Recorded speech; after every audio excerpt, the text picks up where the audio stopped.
Hello दोस्तों, मेरा नाम है जीत और आप देख रहे हैं नियर बाय जीत। आज हम बात करने वाले हैं नवरात्रों की। देखिए, अभी तो नवरात्रे चल रहे हैं और नवरात्रे जो है ना मुख्यतः दो तरह के होते हैं, साल में दो बार आते हैं। एक होते हैं चैत्र के नवरात्रे, एक होते हैं शारदीय नवरात्रे। जो चैत्र के नवरात्रे हैं वो वसंत ऋतु मार्च और अप्रैल के महीने में आते हैं, और जो शारदीय नवरात्रे होते हैं वो सितंबर और अक्टूबर शरद ऋतु में आते हैं। तो देखिए, जो अभी चल रहे हैं वो है चैत्र के नवरात्रे, बसंत ऋतु के नवरात्रे हैं, और ये 30 मार्च से शुरू हो चुके हैं और 6 अप्रैल तक चलेंगे। तो देखिए, सबसे पहले मैं जानना चाहता हूँ कि आप लोग किस तरह से नवरात्रे मना रहे हैं। मतलब देखिए, कुछ लोग होता है कि 9 के 9 दिन व्रत रखते हैं, सुबह फास्ट शुरुआत करते हैं, फास्ट की शुरुआत करते हैं, पूजा पाठ करते हैं, नहा धो के उसके बाद फास्ट की शुरुआत हो जाती है और शाम को व्रत को तोड़ा जाता है पूजा पाठ के साथ। और इस तरीके से 9 दिन चलता है, और अंत में जब अष्टमी और नवमी के दिन हरियाली काटी जाती है, कन्याओं को जिमाया जाता है। दूसरा तरीका ये हो सकता है, कुछ लोग शुरू के 2 दिन व्रत रखते हैं, लास्ट के 2 दिन व्रत रखते हैं, कुछ लोग सिर्फ लास्ट के 2 दिन अष्टमी और नवमी में व्रत रखते हैं। तो सबके अपने अपने तरीके हैं। देखिए, मूल भावना तो वही है, दुर्गा के 9 रूपों की पूजा करना, और वही इन नवरात्रों का मकसद है।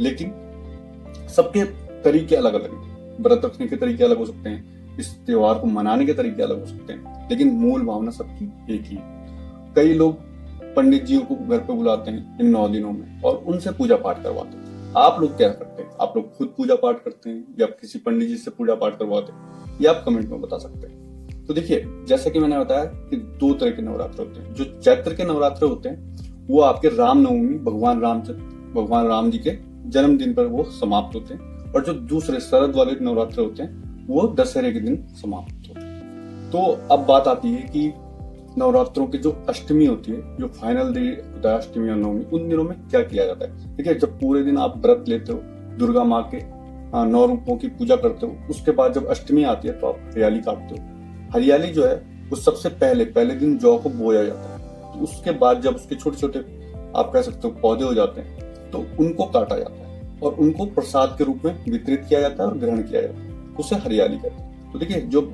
अष्टमी या नवमी के दिन हरियाली काटी जाती है तो उस दिन कन्याओं को बुलाया जाता है, और कन्याओं के पावन होकर उनका तिलक करके उनको दान दक्षिणा दी जाती है। उसके बाद हलवा, पूरी और चने भोजन के रूप में उनको वितरित किया जाता है। तो जो समापन होता है आपका नवरात्रि का, वो इस तरीके से होता है। और इसका जो मुख्य मकसद है वो जैसे कन्याओं का सम्मान इसलिए इसमें किया जाता है क्योंकि कन्याओं को दुर्गा का रूप कहा जाता है। और देखिए, कहा जाता है कि आप 5, 7, 11 कन्याओं को जिमाइए। इसका मतलब ये नहीं है कि अगर कन्याओं की नंबर कम ज्यादा हो गए तो उससे कोई फर्क पड़ता है, बट यह है कि कोशिश की जाती है कि अगर 5 कन्याएं पहले उसमें भोजन करें, फिर अगर और कन्याएं हैं तो उनको भी भोजन और उनको भी दक्षिणा दी जाती है, उनका भी सम्मान बराबर तरीके से किया जाता है। तो आप लोग बताइए, आप लोगों ने इस बार नवरात्रि किस तरीके से बनाए और किस तरह से आप अष्टमी और नवमी मनाने वाले। तो आज के वीडियो में इतना ही।